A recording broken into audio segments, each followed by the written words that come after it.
સૂઝ અને દર્શન એમાં કેટલો ડિફરન્સ છે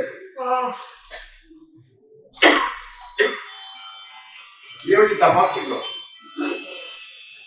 કે સૂઝમાંથી ભાઈ છેલ્લે દર્શન મળે, સૂઝથી વધતા વધતા દર્શન મળે. સમજણ પછી શું જાય? સમજણ પછી શું જાય? સમજણ એટલે કેવું છે, સૂઝ છે ને એ છે આપણું ડેવલપમેન્ટ છે. ડેવલપમેન્ટ એટલે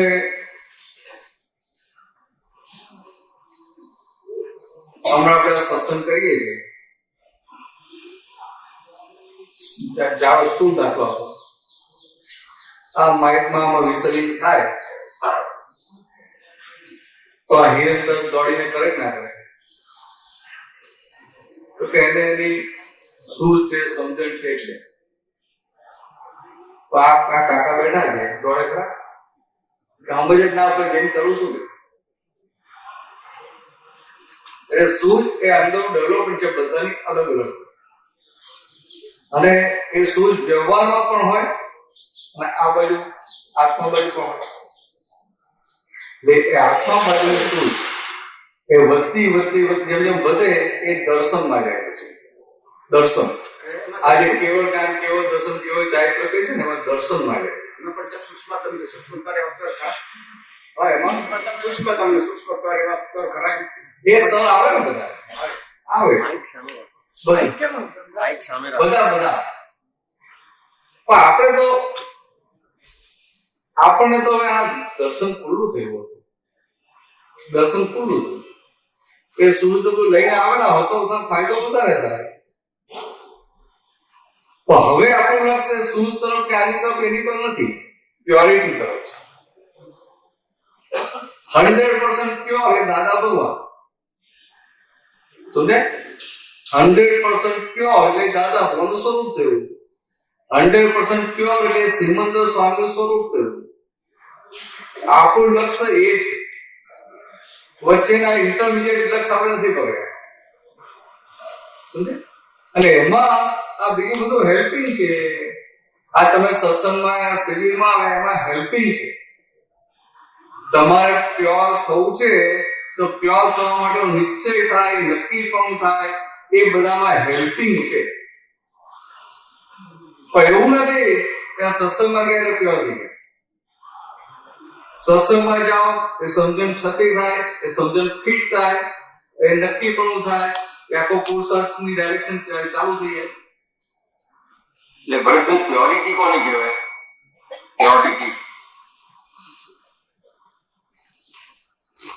પ્યોરિટી બધી ભાષામાં વાત કરી છે.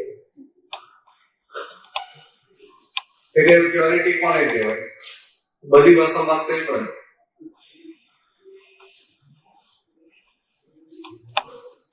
તને શું લાગે પ્યોરિટી કોને કહેવાય?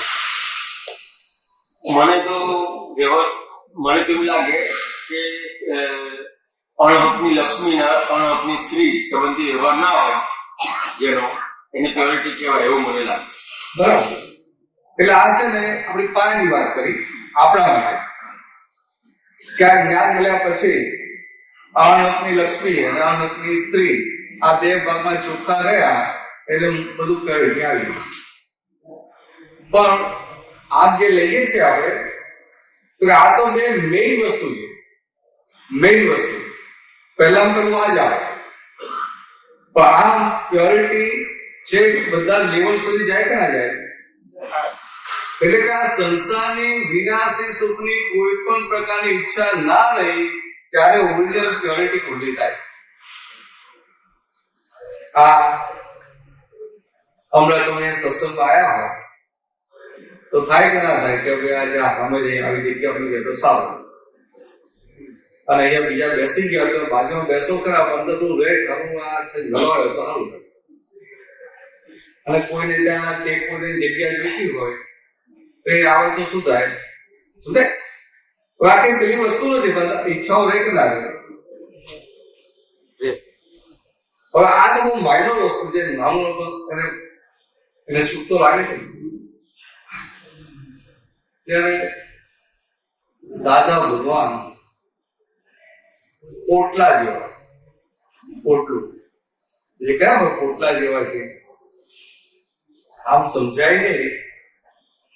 તો પહેલાના જમાનામાં ક્યાંક બહારગામ જવું હોય તો બેગો તો હતી નહીં, એટલે પણ ધોતિયામાં કે સાવલામાં કપડો મૂકે પોટલું વાળે ને પોટલું લઈ જાય, ખભે મૂકે માથે મૂકે લઈ જતા હતા. અને હું પેલો બસ તો હતું ને વર્ષો પહેલાની વાત કરું, એટલે પોટલું લઈને જાય. એટલે પોટલા જે જૂનું ધોત્યું કે જૂનો હાથ હોય ને એવા આપણે હવે પોટલું લઈને ગયા હોય, પછી એને બસમાં જગ્યા મળે તો પોટલું તો ક્યાં મૂકવાનું હોય, જ્યાં જગ્યા મળે ત્યાં મૂકવું પડે ને. તો બસમાં તો બધું નીચે ધૂળ હોય કે ના હોય, એ જમાનાની બસો એટલે કેવી હતી, નીચે ધૂળ પડી હોય બધું હોય, પેલું પોટલું આપી મૂકે એટલે પોટલું ગંદુ થાય તો પોટલું બૂમો પાડે તો મને કેવી જગ્યામાં મૂકે, જોતો ખરો કેટલી ધૂળ છે. અથવા પાણી પાણી પડ્યું હોય પણ જગ્યા જ ના હોય તો પેલું મૂકી દેવું પણ જગ્યા મળે છે કે આ ભીનું છે આમ છે. પોટલું કોઈ પણ બાબતમાં બૂમ પાડે ખરું. આ દાદા ભગવાનની દશા કે એમના વ્યવહારમાં આમ કરવું છે ને આમ નથી કરવું, કશો ભાગ જ નથી. એટલે સંજોગો પ્રમાણે રહેતા, પોતાનો કશું એ જ નહીં કે આમ કે આમ. જે જાતના સંજોગો ભેગા થયા એ સંજોગોને આધીન રહેતા હતા. અને આપણને શું થાય, સંજોગો દેખાય કે આપણી જગ્યા દેખાય, જગ્યા. અરે આ તો ખુરશીઓ છે આટલી, બાકી ખુરશી થોડી ઓછી હોય તો શું થાય, બહાર જતા. સત્સંગ છોડી જતા હોય બહાર, મારી જગ્યાએ રાખે, બીજાને કઈ જાય હું આવું છું મારી જગ્યા રાખે. સમજાય? આ નાની નાની વાતમાં તો દાદાને નાની નાની વાતમાં કશું હોય નહીં, એકદમ આપણી કલ્પના બનાવે એવી દશા. એમને સ્પેશિયાલિટી પણ ના હોય, જે પૂરતા નિયમ લેતા હોય એને સ્પેશિયાલિટી હોય. કોઈ સ્પેશિયલ એટલે વિશેષતા, કોઈ જાતની વિશેષતા ના હોય. એમને એવું ના થાય હું જ્ઞાની છું એટલે મારું આમ ધ્યાન રાખો, આમ રાખો, આમ રાખો, તો શું હોય ને છતાંય બધાનું ધ્યાન રાખતા હોય. એવું ઐશ્વર્ય લઈને આવતા, ઐશ્વર્ય એટલે કે અમને જે વસ્તુની જરૂર, કારણ કે અમને કોઈ ઈચ્છા રહી નહીં, સંસારની કોઈ વસ્તુની ઈચ્છા ના રહી એટલે કુદરત એમની બધી રિક્વાયરમેન્ટ પૂરી કરી આપે. પણ આપણને ઈચ્છાઓ છે એ ઈચ્છાઓને લઈને અંતરાય પડે. સમજાય? ઈચ્છાઓને લઈને અંતરાયો પડે અને એમને કોઈ જાતની ઈચ્છા જ ના હોય એટલે એમને જ્યાં જ્યાં જે વસ્તુની જરૂર હોય કુદરત ભેગી કરી આપે. એમને ભેગી કરવા માટે પ્રયત્ન કરવો ના પડે કે ભોળવું ના પડે.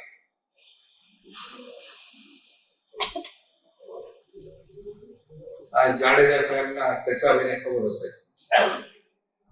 દાદાને ફ્રેક્ચર થયું ને પછી ક્યાંક બહાર જવાનું હોય તો અમે આપતો પોતો હોય આજુબાજુ બધા કે ખુરશીમાં લઈ લઈએ, ચાર આપતો પોતો આવી ગયા હોય ખુરશી લઈને જઈએ. કોઈ દિવસ એવું જોયું છે કે દાદા ક્યાંક પહોંચ્યા હોય અને ખુરશી કે ચાર જણ ઉચકનારા ના હોય?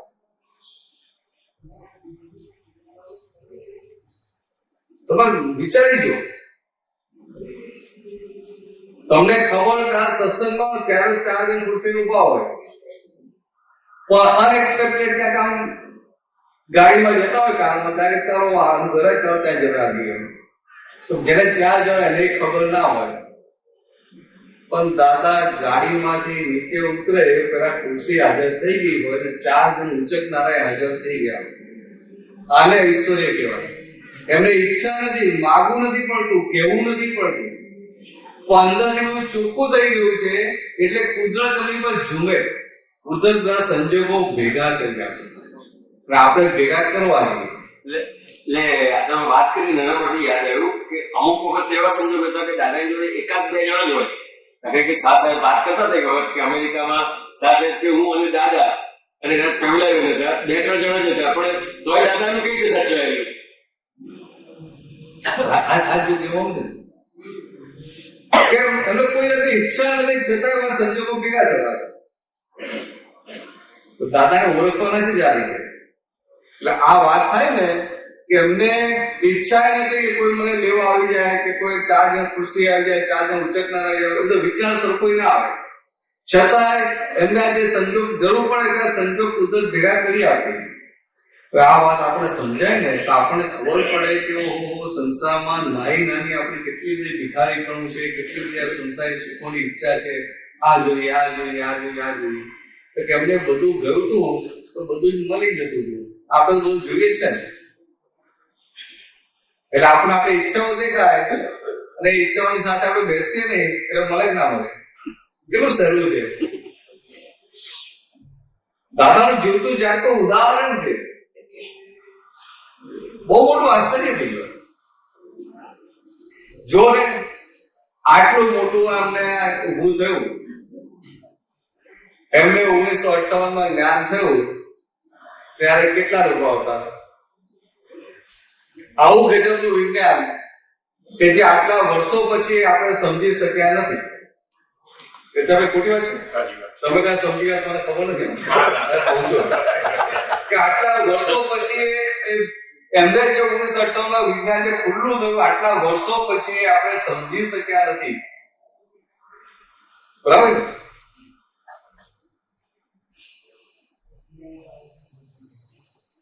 આશ્ચર્ય લાગે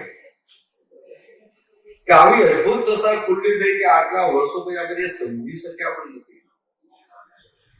પણ આપણી પૂર્ણાવતી ક્યારે થાય કે જેમ જેમ આમની દશા ઓળખાય ને, આ દશાની ઓળખાણ પડે એટલે આપણી એ દશા ખુલ્લી થતી. એટલે દાદાને જે જોવાના છે ને આવી રીતે જોવાના. એટલે શ્રીમદ રાજચંદ્રએ કહ્યું ને કે જ્ઞાનીની ચર્યાને જોયા કરજે. એટલે આપણને શું થાય કે જ્ઞાનીને જોયા કરો. ને એવું જ કરતા ને અમલ એવું જ કરતા જોયા કરે. ખસે જ નહીં, કઈ કામ જ ઉભાની બાંધા નહીં એવા. પણ કઈ ચર્યા જોવાની હતી તો કે આ બધા સંજોગોમાં એમને ક્યાંય કશું ભૂલ થતું નથી ને પોતે પોતાના સ્વરૂપમાં જે છે પોતાના સ્વરૂપથી બહાર નીકળતા નથી. આ ચર્યાની જોવાની હતી, આ જ્ઞાન ક્રિયા જોવાની હતી. એ તો આ જોવામાં જ ના આવી આજેમાં ખબર જ ના પડી. એટલા મસ્તીમાં હતા, એટલા આનંદમાં હતા. હવે આજેમાં આનંદ જેટલો રહે ને એ કશો વિચાર જ ના. એમને જોઈએ એટલે બધું ભૂલી જઈએ એટલે આપણને શું થાય? કોઈ પ્રશ્ન પૂછવાનો વિચાર ના આવે. પ્રશ્ન ઉભો ના થાય એમની હાજરીમાં શાંતિ એમ જો બેઠા ને અંદર પ્રશ્ન ઉભો ના થાય.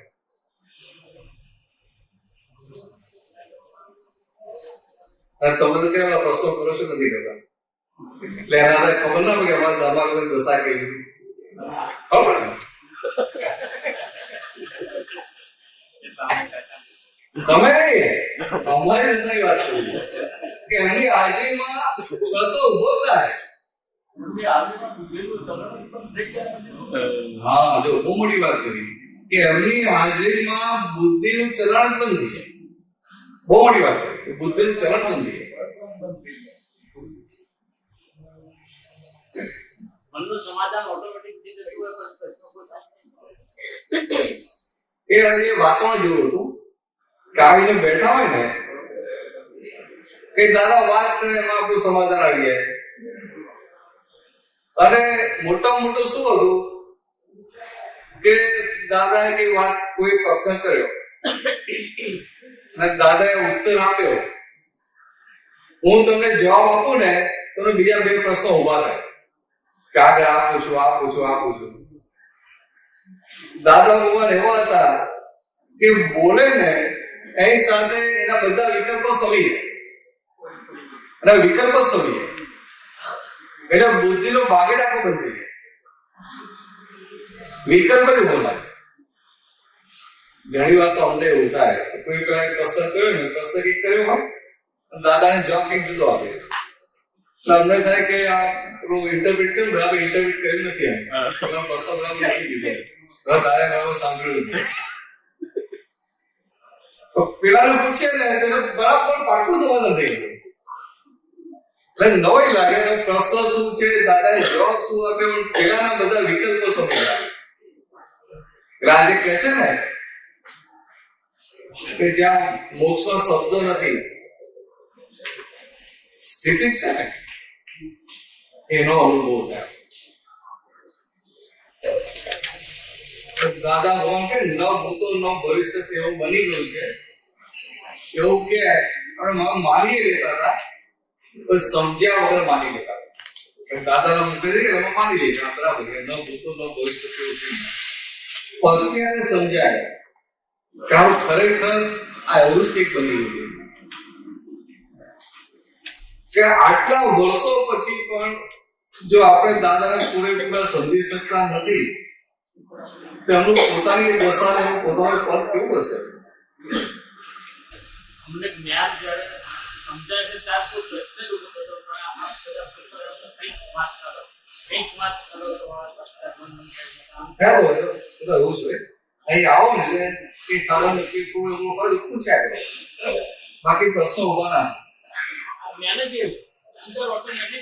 તમને કોઈ પ્રશ્ન પૂછે ને ઘણી વખત આપણા શબ્દો નવા નવા આવે કે રોજ ધ્યાન કે સામાયિક કવિ પૂછે તો શબ્દ ખબર ના આવે પણ છતાં એ પ્રશ્ન ઉભો ના અને હવે એ બધા શબ્દો ને એના મિનિંગ એ બધું જાણવાની જરૂરી ના જય સચિદાનંદ આ ટીવી સ્થાનની અંદર આવું આધ્યાત્મિક કેન્દ્ર બનાવ્યું લલિતભાઈને એ દાદાના શબ્દો હતા કે મોરને ઇન્ડસ્ટ્રી કરવો ના પડે એ શબ્દના આધારે હું કહી શકું કે આ આધ્યાત્મિક કેન્દ્ર ફક્ત ને ફક્ત આપણા જ્ઞાન અને આપણા આ મહાત્માઓના જે વિચારો છે એના સંમેલન રૂપે જ આ કરી છે આવી જગ્યાએ આવું કેન્દ્ર કોણ બનાવે અને શા માટે બનાવ્યું એ જ મને દાદાનું અક્રમ વિજ્ઞાન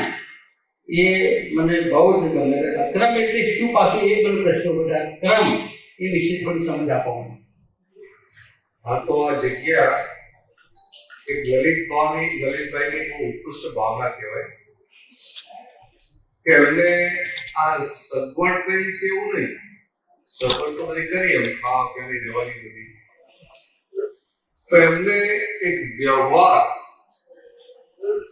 કે આપણે કોઈ પણ વ્યક્તિને આમંત્રણ આપીને આપણે ઘરે બોલાવીએ તો એની બધી જે બેઝિક ફેસિલિટી છે એ સાચવવાની જવાબદારી આપણે ખરી કે નહીં કે એમને એ જવાબદારી સારી રીતે સાચવી અને આખું એક મૂક્યું કે આજે કેટલું સુંદર થાય છે વ્યવહાર કેવો હોય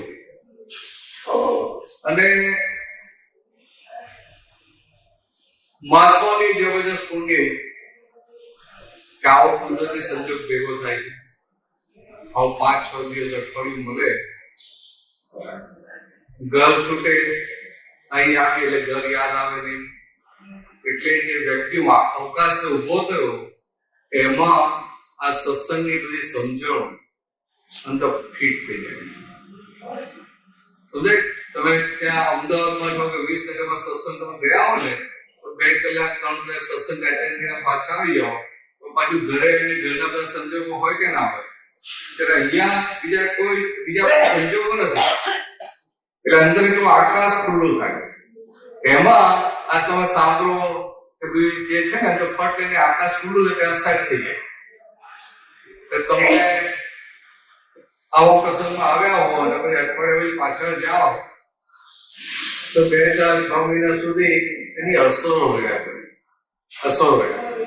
ગજબનું છે પણ જો કોઈનું પ્લાનિંગ હતું કોઈને ખબર હતી કે આ લલિતભાઈ આવું કરશે કશું ખબર નથી એમને જમીન લીધી ને અમે કંઈક આટલું બધું આ તમને બોલાયા હતા અમે ગયા હતા તે ખબર કઈ જગ્યાએ હતું આમાં જ તે ઝાડ જેવું હતું ત્યાં આપણે બેસાડે પછી છાસ પીવડાવે છાસ અને પેલી આપણું શું લાગે પુદીના વાળી છાસ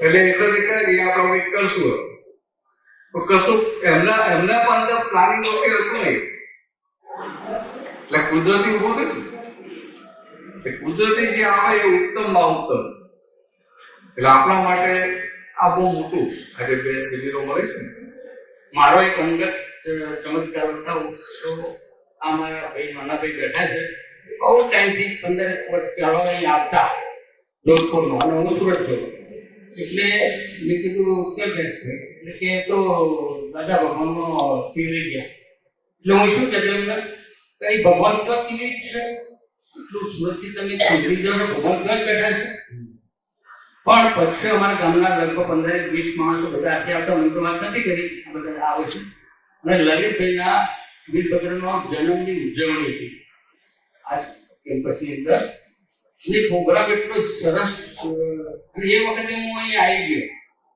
અચાનક હું તો વિચારતો હતો પણ કીધું આવતા જઈએ આવવાના અને આવી ગયો એના પછી તો વીરભદ્રનો જન્મ એટલેથી મેં લગભગ 1 વર્ષમાં 2 વખત આવવાનું ચાલુ કર્યું અને આ જ્ઞાન એ દાદાએ આપ્યું અને બધી આખી વાત વિચારે અને એ લલિતભાઈનો તો ચમત્કાર જુદો જ છે એટલે મને પછી સમજ પડી કે આ ગજબની વાત છે જય સચિદાનંદ જય સચિદાનંદ એટલે આ આશ્ચર્ય છે આ દાદા ભગવાનનું છે ને એક પછી એક આશ્ચર્ય ભાવ આવતા જાય છે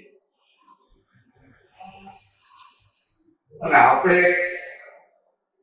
બીજા બધામાં પડવા કરતા આપણે આપણું પ્યોરિટી નું કરી લઈએ ને એ લક્ષ ચૂકવું નહીં સમજાય આપણે આપણી પ્યોરિટી કરી લેવા માટે હવે બાકી રહ્યું એના માટે આવે છે આ દ્રષ્ટિ મળી ગઈ સમજ મળી ગઈ હવે પ્યોરિટી જગતને પ્યોર નથી કરવું ઘરના બધાને પ્યોર નથી કરવો ફોકસ જે અત્યાર સુધી બહાર હતું એ ફોકસ પોતાની ઉપર જાય એટલે આમ વેદાંતની પરિભાષામાં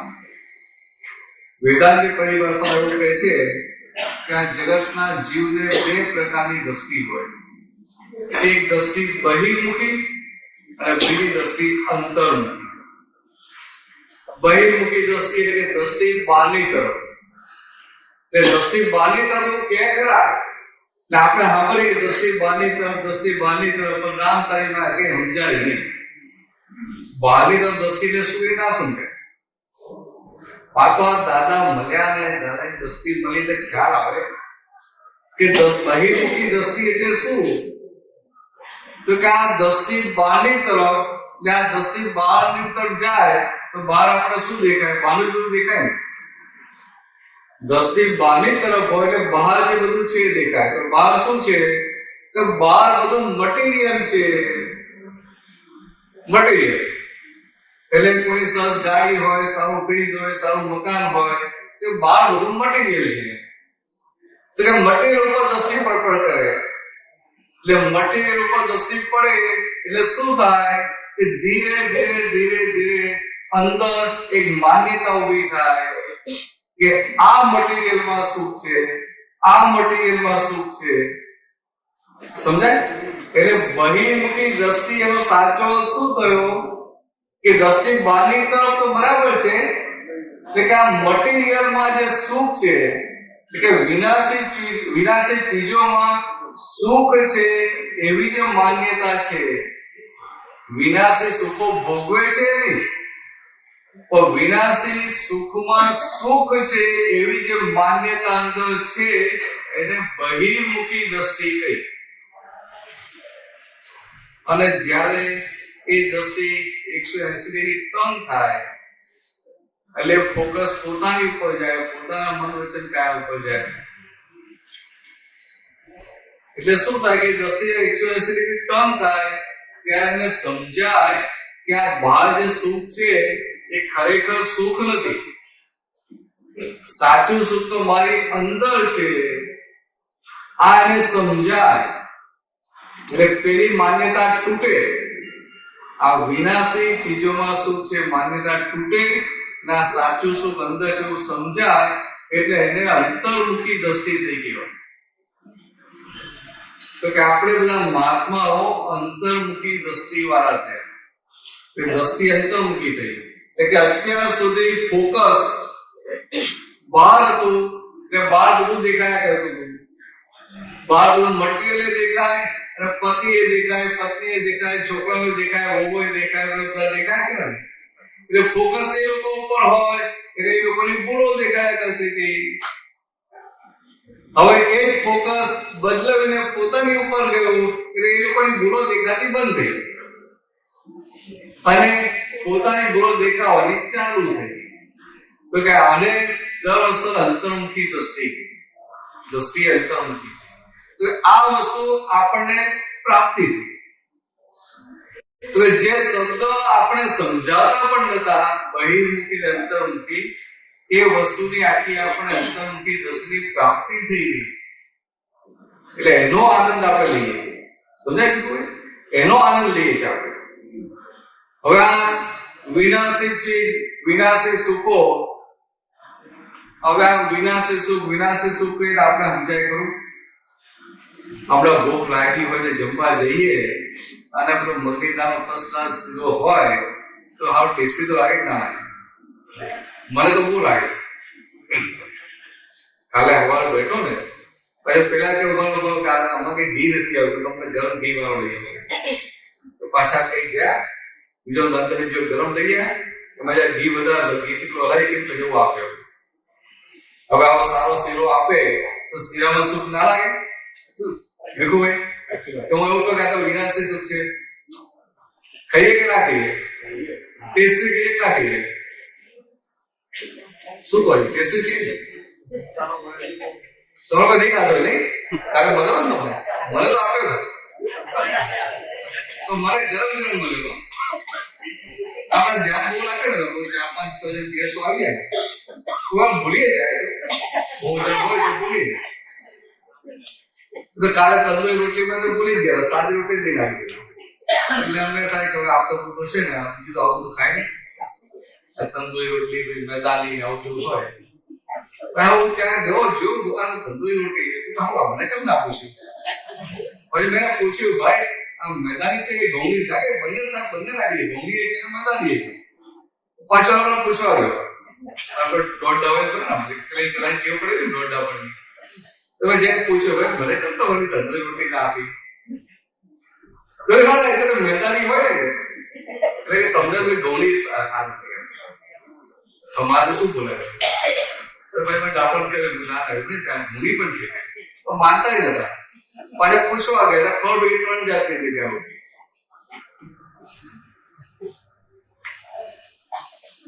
સમજાય? એટલે આ બધું કેવું, હવે આવું જોવાનું જોઈએ કે બીજું કહેવાનું હોય?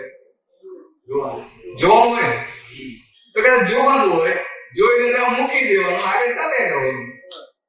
તો કે મગીદાનો શીરો ભાવ્યો તો ખાઈ લેવાનો, ભાવે ના ભાવે બીજું હોય ભેગા બધા અમને તમે ના ભાવે.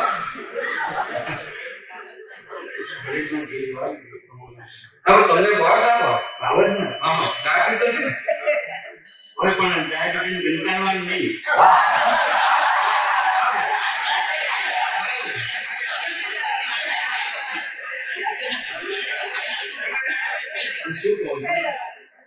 હવે અહીંયા તમે જાગૃતિની વાત, દાદા ભગવાન જે ફોડ પાડે છે ને, આ તો સારા વ્યવહારની વાત કરી કે ભાઈ આ મગીદાનો શીરો છે, ગરમ ગરમ શીરો હોય અને હારું પેલું કોબીનું શાક જ ના ભાવે પણ શીરો તો ભાગ ના ભાવે. તો શાક તો લાગે થોડું પાપડ છે કેવું લાગે, તો પેલું બીજું શાક સારું હતું, કેવું પનીર ને પાલક પનીર ખાઈ લેતું ભાઈ. એટલે આ સારું હોય તો ના ભાવે, એ સારું હોય તો ના ભાવે તો શું કરાય? પણ જે દાદાની જાગૃતિની વાત છે, દાદા ભગવાન કેવું કહેતા હતા કે તમને સારું ખાવાનું મળે તો આ દેહને એ પરમાણુનો હિસાબ હોય એટલે અંદર ખેંચે કે ના ખેંચે? ખેંચે છે, બાકી ભૂલ છે કે ના ખેંચે. હવે ખેંચ્યું તમે ખાઓ તો એ ટેસ્ટી કોને લાગે છે? જીભને લાગે છે? ના, અહંકારને ટેસ્ટ આવે છે. સમજાય? એ તો માનીએ તો એટલે દાદાની વાત કરું ને, વાત કે આ ટેસ્ટ કોને આવે? અહંકારને આવે. ભલે હાથથી લીધું, હાથને ટેસ્ટ આવે છે? હાથથી મોંમાં જીભમાં તો જીભને કઈ ટેસ્ટ આવે છે? ના. જો જીભને ટેસ્ટ આવતો હોય ને તો બધાને મગનીદાનો સ્વરૂપ આવવો જોઈએ. બધાને ભાવે કરો. સમજે? જીભને ટેસ્ટ આવતો હોય તો બધાને સિરોપ ભાવવો જોઈએ. તો કેટલા હોય ને કે 5-10% એને ના ભાવતો હોય. કેટલા છોકરાઓ એવા ને કે ચમચી ના લે, એને તો પીઝા આપણે થઈ જાય બહાર નાખે. તો જો જીભને ટેસ્ટ આવતો બધાને ભાવવો જોઈએ, પણ બધાને ના ભાવે. પણ આજે અંદર માન્યતા છે કે મગની દાળનો શીરો હોવા તો બહુ ટેસ્ટી, આ બહુ સારો.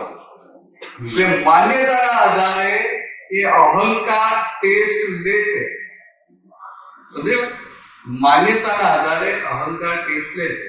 મને કોણ મૂકવાયું? એકવાર મૂકી ગયો, પછી જે બાકી રોટી હતા વાર લાગ્યો, ઠંડો થઈ જાય ને તો બીજી વાર આપણે શીરો લઈને આપી તો એક કામ આખા કાઢે મૂકા. ઠંડો થઈ ગયો કેટલો ખાવાનો? સમજે? માન્યતા શું છે કે મગની દાળનું સેવન ગરમ ગરમ માટે ખાવાની મજા આવે. માન્યતા એટલે પેલો ભૈયા તું આ કાઢી લે, સારું છે ખાધો તો એટલે તું આ કાઢી લે, અને પછી ગરમ લીધો, ગરમ પછી મોટો ચમચો આપતો હતો આપે એટલે હું તો ખાઈ લઉં. પણ માન્યતા શું હતી? ગરમ ગરમ સારું, તું અડધો ચમચો જા. એટલે અંદર શું અડધો ચમચો ખાઈ લઈશું, ફરી બીજો અડધો ચમચો લઈશું. માન્યતા કામ કરે ના કરે? હવે ગરમ શીરો ખાવું તો મને ટેસ્ટ તો આવે ના આવે? ટેસ્ટ હું લઉં ભારે લેવાનો હોય કે અહંકાર ટેસ્ટ લે? તો કે અહંકાર ટેસ્ટ લે, પણ જાણે કોણ? એટલે મારે જાણવાનું હોય ને. અહંકાર ટેસ્ટ લે એટલે મારે જાણવાનું હોય. પાછો શીરો ભાવતો તો ત્યાં ટેસ્ટ લીધો, આપણું કોબીનું શાક હોય અને પેલો એવું લાગે કે બાકી નાખેલું એવું છે, ત્યારે હું ખાઉં ત્યારે પછી એ અહંકાર ત્યાં કરે ખાવા કેવું શાક છે, ત્યારે મારે શું કરવાનું હોય? જાણવાનું હોય. સમજે? એટલે આવી રીતે દાદા ભગવાને કીધું હતું. અને જગત શું કહે આમ ના નહીં ખાવાનું, આમ નહીં કરવાનું, આમ કરવાનું, આમ નહીં કરવાનું. એટલે અહંકાર ભોગવે. આ દેહ ખાય દે, ભોગવે કોણ? અહંકાર. બહુ સારું, બહુ સારું. અહંકાર ભોગવે. અને આપણે શુદ્ધ આત્મા આપણે ખાલી જાણવાનું. આટલો જ આપણો વ્યવહાર છે. રોજ નથી ખાવાનું, રોજ તો બપોર શીરો ના આવે, જે આવે જોવું તો ખાવું તો પડે ને, જોવું પડે ના જોવું પડે કે ભાઈ આ મગની દાળનો શીરો જ જોવાનું.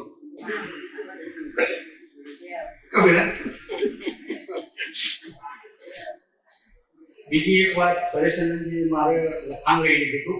હું જે બોલ્યો કે તમે ના લખી આપો, પછી અક્રમ વિજ્ઞાનમાં છાપવાનું કહ્યું ના છાપ્યું. પણ મેં એને કહ્યું કે જે આ દાદા ભગવાન મહાત્મા હોય, આ જ્ઞાન લીધું હોય, એના કોઈ પણ મહાત્માને જે આપઘાતો થાય છે, આપઘાત કરવાનો વિચાર જ નથી, જતો જ રહે. એક વાત એ હતી. બીજું, જે મંદિરોમાં કીધું જવાની જરૂર જ નહીં, એના વિશે બધું લખ્યું હતું. અને ત્રીજી વાત એમને કહી હતી કે આ જે દાદા ભગવાનનું જ્ઞાન પ્રાપ્ત થયું હોય એના ઘરમાં કોઈ સ્પેસ ના થાય. અને એ વાત એને કહી હતી પ્રશાનંદજીને, અને બધી અત્યારે મને યાદ નહીં. પણ એ જે દાદા ભગવાનના જ્ઞાન લીધેલો મહાત્મા હોય એના પોતાની અંદર એવી શુદ્ધિ થઈ જાય કે આ બધું અંદરથી જ ઊભું થાય. કોર્ટમાં જવાની મોટી કોર્ટમાં જવાની જરૂર નહીં, પણ બંને ન્યાય એટલે આવામાં જે બધું અત્યારે યાદ નહીં રહ્યું પણ પછી મેં આપી દો મેં પણ નતું જ આપ્યું પણ આવા વિચારો મારા મનમાં આવ્યા. સારું ના છાપી સારું શું હોય વિચાર ના છાપી સારું થયું તો હા કે ના તો બોલો ત્યારે આપણે આવું ના કહું કે ના છાપ્યું સારું થયું અને છાપ્યું હોય તો છપાઈ ગયું એવું રાખો. એટલે આપણે જે નક્કી કરીને આપીએ છીએ મેં આપ્યું ના કોઈ છાપશે તો ના છપાય બધા પૂછે હજી છપાયું ને હજી છપાયું નહીં એટલે બીજા આક્રમમાં રાહ જોઈએ, ત્રીજા આક્રમમાં રાહ જોઈએ, ચોથા આક્રમમાં રાહ જોઈએ અને કોઈ કમ્પ્લેન કરવાની મન થાય એટલે આપણે મોકલાયું છાપ્યું કેમ નથી સમજાય. એટલે આ ભાગ આપણે જોવાનો આપ્યું એ નથી જોવાનું પણ આપ્યું પણ અંદર શું ચાલે છે હજી કેમ ના આવ્યું, હજી કેમ ના, હજી કેમ ના છાપ્યું. તો આ ભાગ ની અંદર ચૂનચૂન થાય છે ને એટલે આપણે જોવાનું છે. એટલે એને જોતા થઈ ગયા એટલે આપણું કામ થઈ ગયું. એટલે આપવાનું ખરું આવ્યું તોય જવાનું, ના આવ્યું તોય જવાનું અને ચૂનચૂન થાય એ જવાનું અને આગળ ચાલ્યા કરવાનું. કે સાધુ તો ચલતા બોલા આગળ ચાલ્યા સ્ટક નહીં થઈ ગયો. આપણે જે પણ નક્કી કર્યું હોય પણ ના થાય એટલે ચોટી જાય. કઈ નક્કી કરવું હોય કામ કરવું છે કઈ ઊંધું થાય એટલે ચોટી જાય. હમણાં નક્કી કર્યું 12 વાગે સત્સંગ પૂરો કરવાનો તો 12:15 પૂરો કરી દે તો બૂમો પાડે અને 12:30 ચલાવું તો બૂમો પાડે ના પાડે.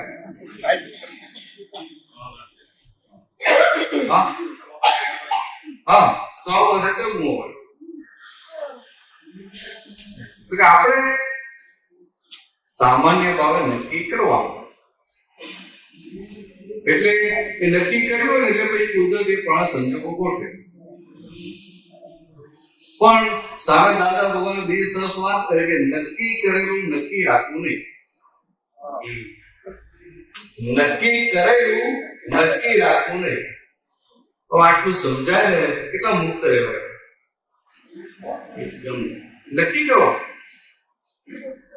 પણ હવે કુદરતી સંજોગ વ્યવસ્થિત એવું આવ્યું કે આપણે નક્કી કર્યું કે ખેડૂત રૂપિયા આવ્યું તો પછી નક્કી કર્યું નક્કી ના રાખ્યું હોય એટલે કોઈને બ્લેમ ના થાય, કોઈની ભૂલ ના દેખાય, કોઈ દોષી ના દેખાય અથવા તો પેલું ના થાય ના આપણે ટાઈમ કર્યો આ ટાઈમ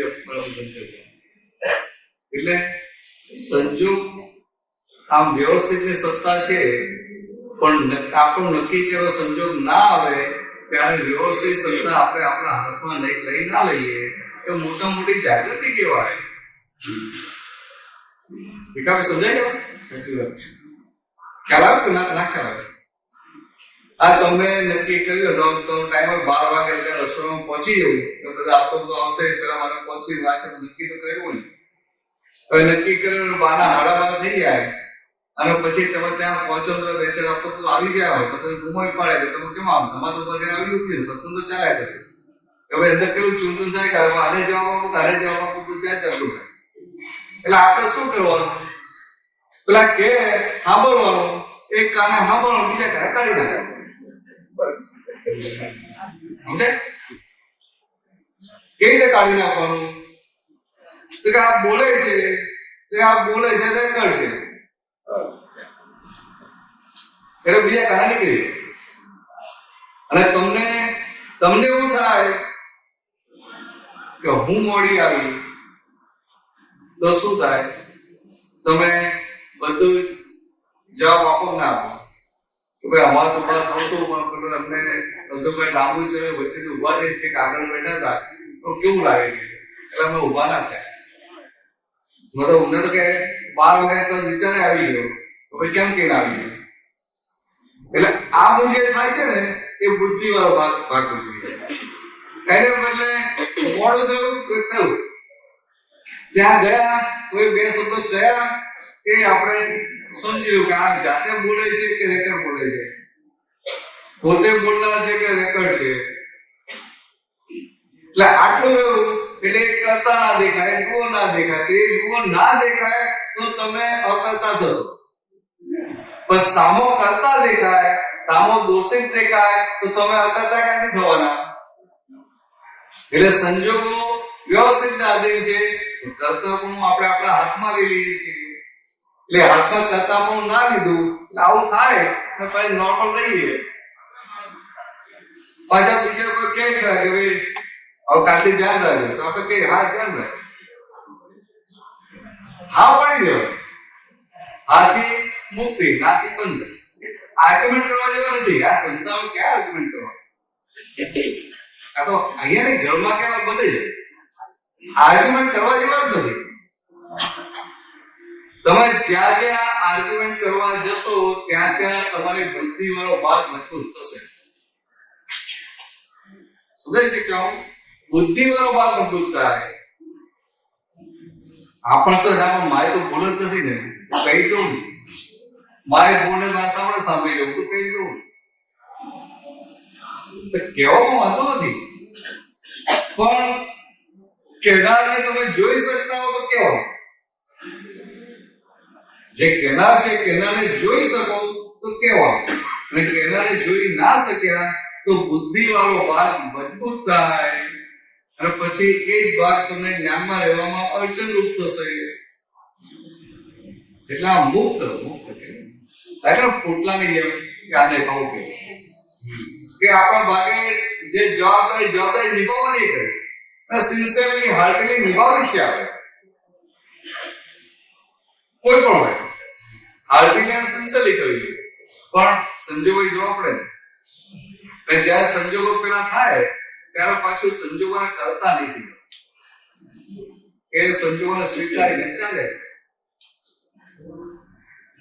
શાંતિ ના ચાલુ પડે. પણ તમે તો રિટાયર થઈ ગયા, તમારું શું રિવાજ કરવું? રિવાજ કરો કે વિલેજભાઈ પૂછવા આવે તમને આમ પપ્પાનું શું કરશો, આનું શું કરશો? આવે પૂછવા આવે તો એટલે પૂછવા આવે તો આપણે રાખું ચાલે એટલા પૂછવા તો આવે છે. પૂછવા આવે અને છતાંય આપણે આપણો અભિપ્રાય ઠોકી ના બેસાડીએ અથવા ટેકફુલી ખસી જઈએ. એને એના અભિપ્રાય પ્રમાણે જ કરવા દઈએ, એને એની ડિઝાઇન પ્રમાણે જ કરવા દઈએ એટલે મોટા મોટું થાય. શું ને એને એની ડિઝાઇન પ્રમાણે કરવા દઈએ. આપણને આપણી ડિઝાઇન સાચી પણ લાગતી હોય પણ એ જે લગામ છોડીને એટલે કે ભાઈ તને શું લાગે, તારે કેવી વાત, આ તો બરાબર એ શું છે. એટલે એને લઈને એ વ્યવસ્થિત સત્તા પોતાના હાથમાં લઈ લે અને પછી એને આપણે તો છે ને આટલા વર્ષનો અનુભવ હોય ને, આ 75 વર્ષનો અનુભવ હોય એટલે ખબર પડે કે આમ કરાય આમ ના કરાય. એટલે એની ડિઝાઇન કામ કરો એટલે એ વસ્તુ આપણને એવું આમાં તો નુકસાન જેવું છે. એટલે પછી એ બુદ્ધિ ઊંચી થઈ જાય. નાના પાલિકાને જવું તો પડે જ ને. એટલે ઇમોશનલ કરાય તો એ વખતે આ સમજાય. એકવાર લગામ છોડીને જુઓ તો ખરા શું થાય છે. બગડવું કે ના બગડવું એ વ્યક્તિના હાથમાં છે. તો પછી શું માથાઓ થવું? એટલે આ આવું નાની નાની વસ્તુ જે પકડાય છે ને ત્યાં પછી બુદ્ધિ વધતી.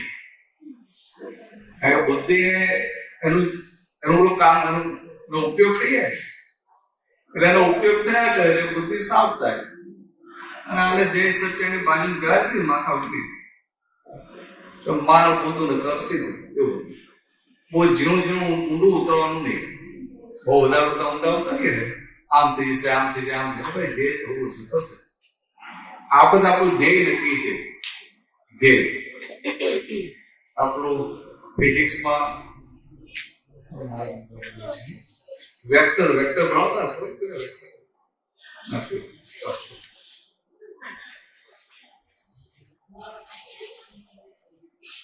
આપણે ક્યાંય જવું હોય ને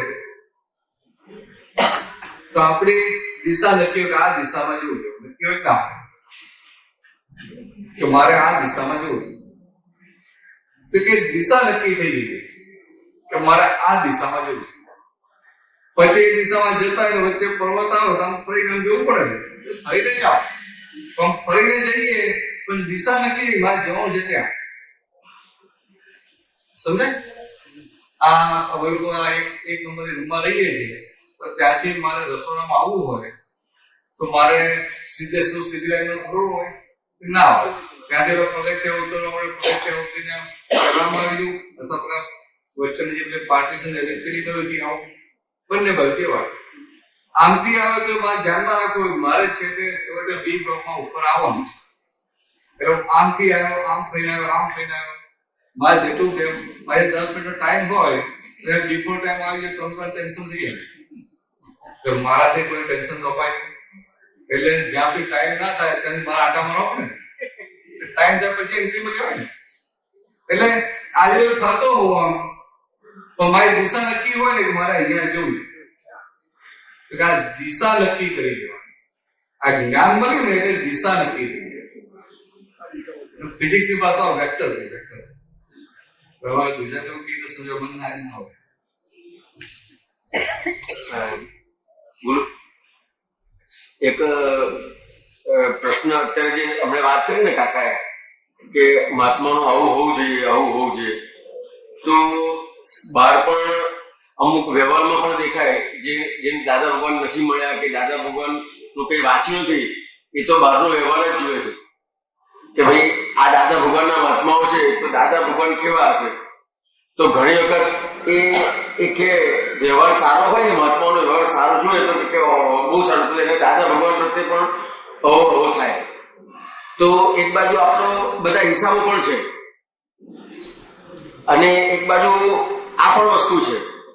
તો ત્યારે એ આપણો કેવો વ્યવહાર હોવો જોઈએ? જેમ દાદા ભગવાન માટે કવિરાજે લખ્યું તો દાદા ભગવાને કીધું કે અમારામાં આવું છે નહીં, પણ કવિરાજે લખ્યું છે એટલે અમારે થવું પડશે.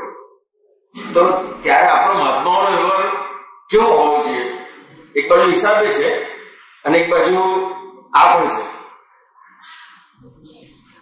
વ્યવહારો કરતા નથી કે એવો વ્યવહાર નિકાલી વ્યવહાર એવો જોઈએ, નિકાલી. નહીં તો શું થાય કે આ બધા મને જુએ છે, હું આવો વ્યવહાર કરીશ તો મારા માટે શું માનશે, એ દાદા માટે શું વિચારશે, એટલે પછી વ્યવહારો કરતા થઈ ગયા. આપણું તો શું નક્કી છે કે આ નિકાલી વ્યવહાર છે અને નિકાલી વ્યવહારમાં જે કંઈ પણ કચરો ફૂટે છે એ કચરાને આપણે ડિરેક્ટલી કે ઇનડિરેક્ટલી ટેકો નથી આપવો, રક્ષણ નથી કરવું, આ ભાગ છે. ઘરે તો કોઈ કહે કરું એટલે તમે આટલા સત્સંગમાં જાઓ છો તો છોકરાઓ જ કે આ પપ્પા સત્સંગમાં જાઓ છો ને પણ તમામ બધો ફેરફાર થયો નથી.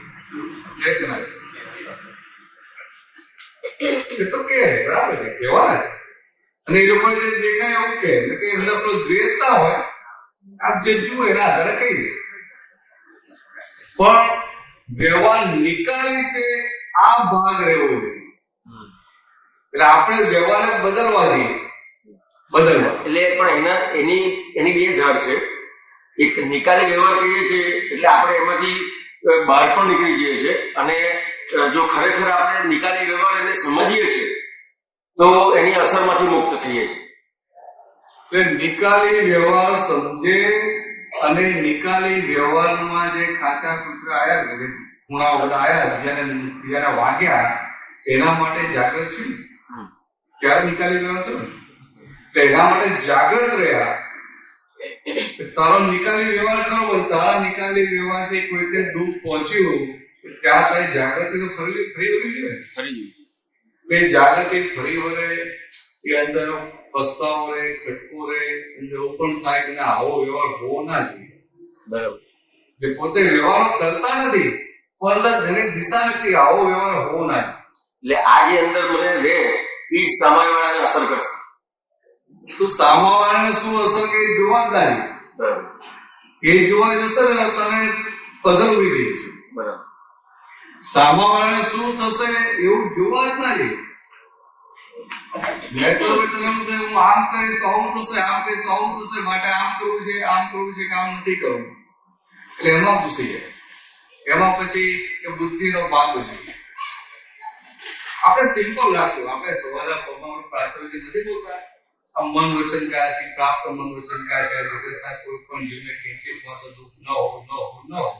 તો કે આપણો નિકાલી વ્યવહાર છે એમાં કોઈ દુઃખ ન હોવું, અને છતાંય દુઃખ થઈ ગયું તો આપણે રોગથી માફી માંગી લેવાની. એટલે જ રોગથી જાય. સમજે? રોગથી એટલે એનું રક્ષણ નહીં, એનો કોઈ એક્સક્યુઝ પણ નહીં કે આમ હતું માટે આમ એ કશે એની જરૂરત નથી. જેટલા રોગથી થાય ને એટલા રોગથી માફી માંગી લેવાની. આ તમે જે એક્સક્યુઝ કીધો ને, મેક્સિમમ એક્સક્યુઝ જ થાય છે. એટલે એમાંથી આપણે છટકવાનો પ્રયત્ન કરીએ. કોઈ પણ આપણને આંગળી કરે ને તમે આમ છો, તેમાંથી છટકવાનો પ્રયત્ન કરીએ. એટલે શું થાય, કોઈ આંગળી કરે ને કે તે આમ કર્યું કે તે આમ કર્યું, કાં તો તું દુકાન લઈને બેઠો હોય ને તને કોઈ કસ્ટમર આવે, કાં તો એક દિવસ મોડું કરી નાખ્યું કે 5 લાખ મોડું કરી નાખ્યું, તો તને એ પકડાઈ જાય કે મેં મોડું કર્યું. એટલે એ વખતે જોયું કે હું શુદ્ધાત્મા આ હિરેનને કહે છે, અને આ મોડું તો આ હિરેનના સ્ટાફે મોડું કર્યું છે. પહેલી જગ્યાએ શું થાય, મારી પર બ્લેમ કરે છે, મેં મોડું કર્યું, મેં કેમ મોડું કર્યું છે. એટલે પોતે એ હિરેન થઈ જાય. જયારે હિરેન થઈ જાય એટલે રક્ષણ કોનું કરે? હિરેન. એટલે આ મુખ્ય વસ્તુ આ છે કે આના આધારે આપણને ખબર પડે કે આપણે કઈ ગાદી પર બેઠા છીએ. આપણે શુદ્ધાત્માની ગાદી પર બેઠા છીએ કે આ હિરેનની ગાદી પર બેઠા છીએ. આ રક્ષણ થાય એનાથી ખબર. અને જાગૃત હોય તો એને લોટરીનું ઇનામ ક્યારેક જ લાગે ને, રોજ લાગે કે આ મોટું ઇનામ લાગ્યું, તો ઇનામ તો સારા નહીં, સારા ને? હા, ઇનામ બહુ સારા. લોટરીનું ઇનામ લાગે સારું ક્યાંક ના કહેવાય. હા કે ના બોલતા નથી. ના, ખાસે જલ્દી હા કે ના નથી બોલતા, વિચારવા પડી ગયા. તમને પકડ્યા નથી, આ નોર્મલ વાત જ કરું.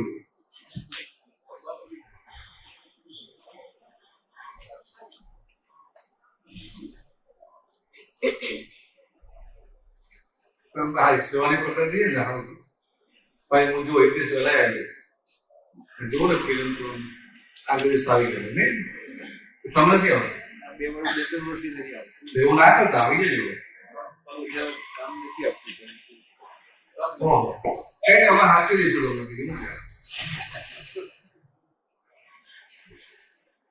હાથવી દઈશું. કેટલી ઉંમર છે? 78. 22 બાકી છે. બહુ ના તમને કેટલા વર્ષ છે? 70. મને તો બહુ થઈ ગયા 70. તો બધા કેટલા છે? 2006.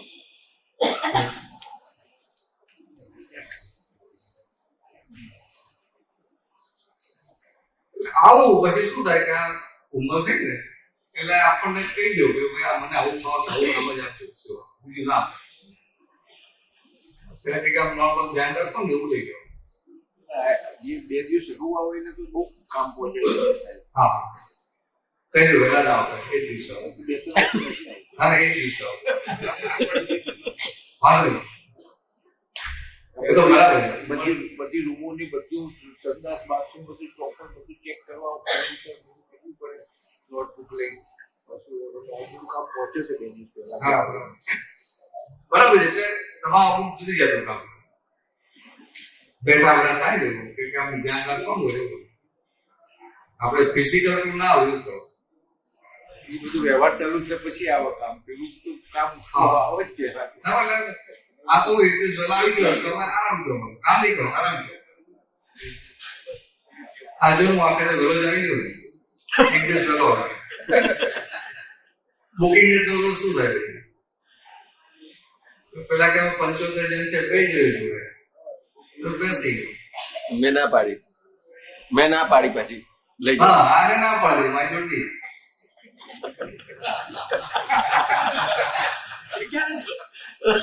એટલે આ સંજોગ જ કહેવાય, સંજોગ કહેવાય.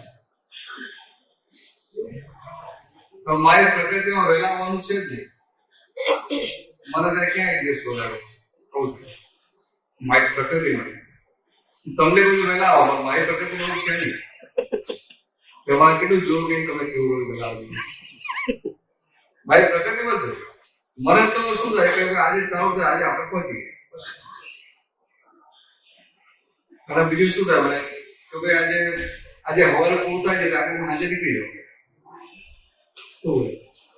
પ્રકૃતિ એટલે પ્રકૃતિ કામ કરે ને, પ્રકૃતિ એનું કામ કરે પણ વ્યવસ્થિત હિસાબ છોડે. તો અમારી પ્રકૃતિમાં નથી તો એક દિવસ વ્યવહાર જ ના આવે. આ હિસાબ આ વ્યવસ્થિત ના હિસાબ આવે ને પછી આ બધા વીણા હોતું પડે તો કોઈ દેખાતા હોય જમવા જવું કોઈ દેખાય નહીં, કોઈ ભાવ જ ના થયું, કોઈ ઓળખતા કોઈ ઓળખીતા હતા નહીં ભાવ જ ના થયું. આ તો ખરાબ ફસાય. એટલે કાશીરામભાઈ કહ્યું કેમ હિસાબ આ બધા હિસાબો ભેગા થાય ને એટલે આપણને આ જે પોતાનું મહત્વ મૂકે ને મહત્વ જતું સાથે સમજાય. તમારા સ્કૂલમાં પ્રિન્સિપાલ હતા કેટલું મહત્વ હતું ને એક રોક તો હતો છોકરાઓનો હોય કે પ્રિન્સિપલ સાહેબ આચાર્ય સાહેબ સ્ટાફ નહીં રહે કે આચાર્ય સાહેબ અહીંયા તમે આવ્યા હો ને હવા નાવા જવાનું હોય એટલે બાથરૂમમાં ત્યાં ગયા હોય અને આગળ કોઈ ઉભો હોય તમને જીવન કે સાથે સાથે પેલા જાવ કોઈ કે બધું જોઈ રહ્યા ને એટલે આવું છે. ખાલી આપણે હવામાં ઉડ્યા કરીએ.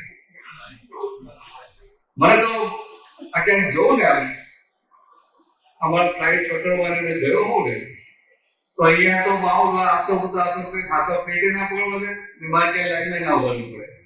અને ત્યાં તો પેલો વચ્ચે ગુસ્સો થાય એ લાઈનમાં ઉપર ના લાઈન છે કઈ ના કોઈને પડી હોય હું આવતો કૂતરો છું તો ભાઈ આવતો તમે ગયેલો ગઈ શું જવાનું કઈક ના. એટલે ખબર ના પડે કે ભલે હું કહું આપતો મારી વેલ્યુ કેટલી સમજવું પડે. તો આવી રીતે આ બાર જે સંજોગો ભેગા થાય ને એમાં આપણે આ ફાઇલ નંબર 1 ને કટ ટુ સાઇઝ કરવાની. કટ ટુ સાઇઝ એટલે કે એને એની બતાવી ભાઈ તારું ચાલે કેટલું ના. તું ફાઇલમાં મારે જવું હોય તો એવી કેસમાં લાંબી લાઈન લાગેલી હોય તમારે લાઈનમાં ઉભા જવું પડે. કોઈ મને કે તમે આગળ જતો હવે તમે શું લાઈનમાં ઉભા તમે જતા અને હું મારી જાતે ડર કરી દીધો હું તો આપતો જતો હતો ગાડી મૂકેલા ગાડી આપણે ગમે એટલું માની લઈએ કે આમ છું કે આમ છું કે આમ છું. શુદ્ધાત્મા છે કે શું કામમાં લાગે શું કામમાં ના લાગે. એટલે આ વ્યવહાર અને વ્યવહારનો સ્ટેટસ કશું રામ કરીને કશું કામમાં લાગે નહીં. ખાલી આપણને આપણું સ્વરૂપ કામમાં લાગે એવું છે પણ જે કામમાં ના લાગે એવું છે એનું બહુ મહત્વ આપે અને જે કામમાં લાગે એવું છે એને આપણે ઓસાઈ લઈએ.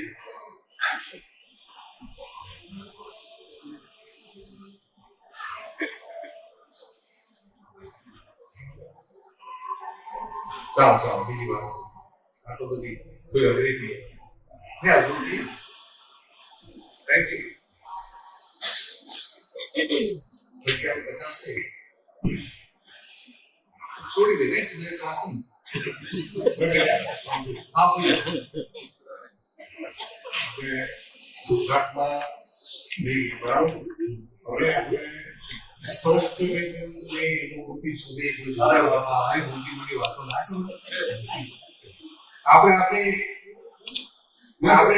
એ કહું તો આપણે કેવા એ તો સાહેબ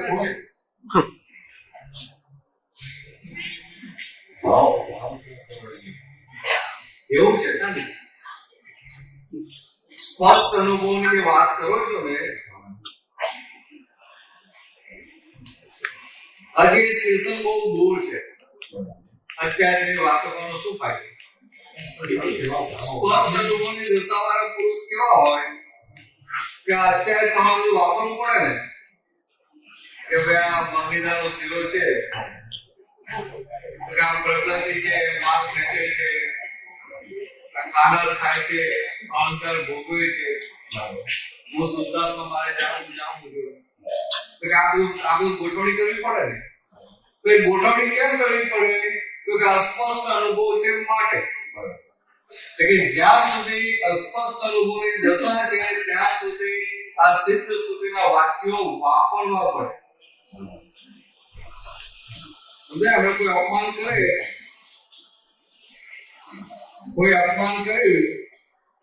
તો એ વખતે તમારું રાખવું પડે કે આ ભાઈ નંબર 1 નું અપમાન કર્યું તો શુદ્ધાત્મા. અને સ્પષ્ટ અનુભવ દશા પુરુષને ધારવાને કેવું હોય કે અપમાન કરે ને તો એમ બધું અડે જ નહીં, એ પોતાની દાદી છોડે જ નહીં. એટલે આપણે વારંવાર દાદી છૂટી જાય છે એટલે અસ્પષ્ટ અનુભવ દશા. અને દાદા ભગવાનને આ જે સ્પષ્ટ અનુભવની દશા હતી એનું કારણ હતું કે ઋષભદેવ ભગવાનના વખત દિશા નક્કી થયેલી. તો દિશા નક્કી કર્યા પછી એ છેક સુધી જાગૃત એટલે એનો માર્ગ તો ચોખ્ખો થઈ ગયો. કેટલાય તીર્થંકર ભગવંતો વખતે એમને કેવળ જ્ઞાન મળતું, મોક્ષ મળતો હતો, પણ ખાલી આ જ એક હતું કે સીધો આત્મા એના આધારે કર્યું. એટલે 1958 માં જ્યારે સંજોગ કાયમી પાક્યો ત્યારે એ વ્યવહારનો ભાગ ત્યાંથી શુદ્ધિ થઈ ગઈ. અને આપણે એ જ વખતે હતા ખરા તો આપણામાં હિંમત નથી એટલે દાદા પાછળ ટેકો આપીએ ને એવી તો તમે જાઓ તમે પાછળ છે. એટલે પ્યોરિટી નથી, જાગૃતિ પણ નથી. એટલે ચટણી ખાવા જતા અને દાદા આટલા વર્ષોમાં ચટણી ખાવા ના ગયા એટલે એમનું બધું ચોખ્ખું થઈ ગયું ને પછી ભગવાન ખુલ્લા થયા. અને આપણે એની કૃપાની કચરા સાથે વચ્ચેથી કાઢી એટલે આપણી જે અસ્પષ્ટ અનુભવની દશા છે સ્પષ્ટ અનુભવની દશા ક્યારે થાય કે આ બધો કચરો ખાલી થાય ત્યારે. તો આખા સત્સંગ આપણે શું વાત કરીએ કે આ ભરેલો માલ કચરો આપણે દેખાય, એનું રક્ષણ ના થાય, એનું પ્રોટેક્શન ના થાય, એના માટે ખેદ રહે, એનાથી કોઈ દૂર થાય તેનું પ્રતિબંધ કરીએ. તો આ બધું શું થયું કે સ્પષ્ટ અનુભવની દશા માટેના કારણો સિવાય આના માટે કોઈ ભાવ ભાવ શું ભાવ તો રહ્યો જ ને ભાઈ. ભાવ તો અટલ ભાવ ક્રમમાં કેવું ના પડે. આ તમને હું મારવાનો તમને કહું આટલા વર્ષે કે ભાઈ આજ્ઞા મારો નિશ્ચય કરજો, આજ્ઞા મારો નિશ્ચય કરજો, કેવું પડે મારે? કારણ કે તમને ખબર જ છે તમને ગમે તેટલું નુકસાન થતું હોય તો તમારે આજ્ઞામાં રહેવું ના રહેવું.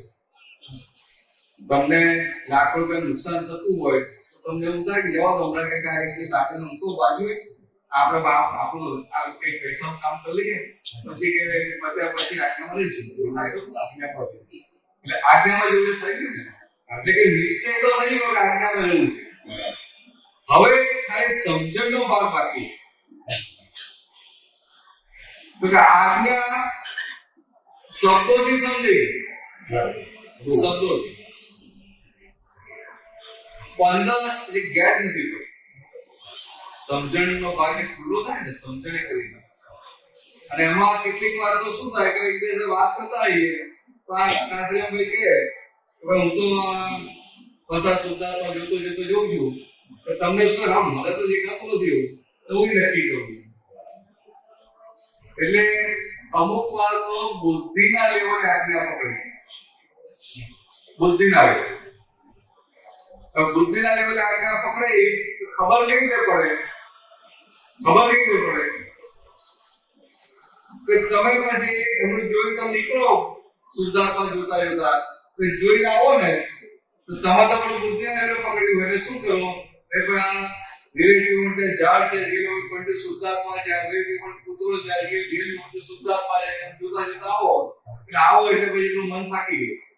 એટલે ભાઈ તમે શું કહો, તારું જઈ ઓછું તો કરો, પછી એટલો થાક લાગે છે ને આ સમજાય કે બુદ્ધિ ના લેવલ સમજણ ના લેવલ.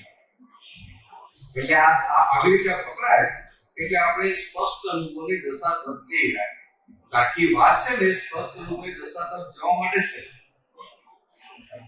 આખી દિશા જ પકડી ખ્યાલ તો શું કરવું છે યાર કે સ્થૂળ પરથી સૂક્ષ્મતાની હોય તો પેલા સ્થૂળ તો પકડો. સ્થૂળ પકડશું ને એટલે સ્થૂળનું પરિણામ આવશે. અને પેલા આવરણ ઓછા થાય ત્યારે સૂક્ષ્મ દેખાશે. હું મારા સૂક્ષ્મ સમજ્યો કરવા જઈશ તો શું થાય, પછી બુદ્ધિના એને પકડી જશે. એના કરતા જે દાદા ઈઝી ગોઈંગ રાખ્યું છે ને, ઈઝી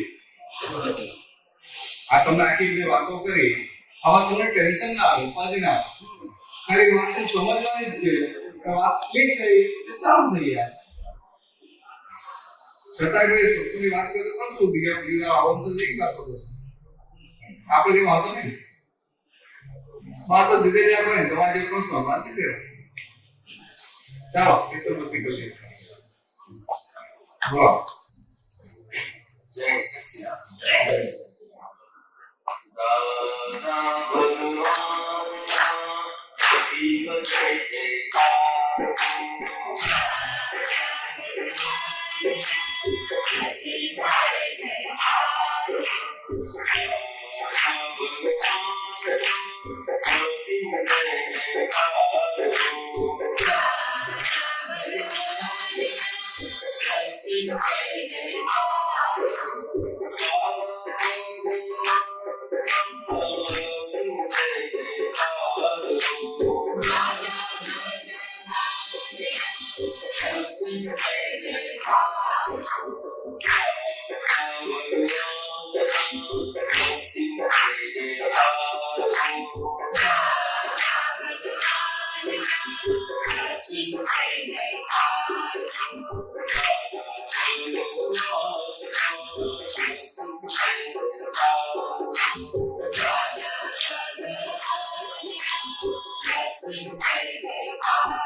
જય સચિદાનંદ. સચ્ચિદાનંદ.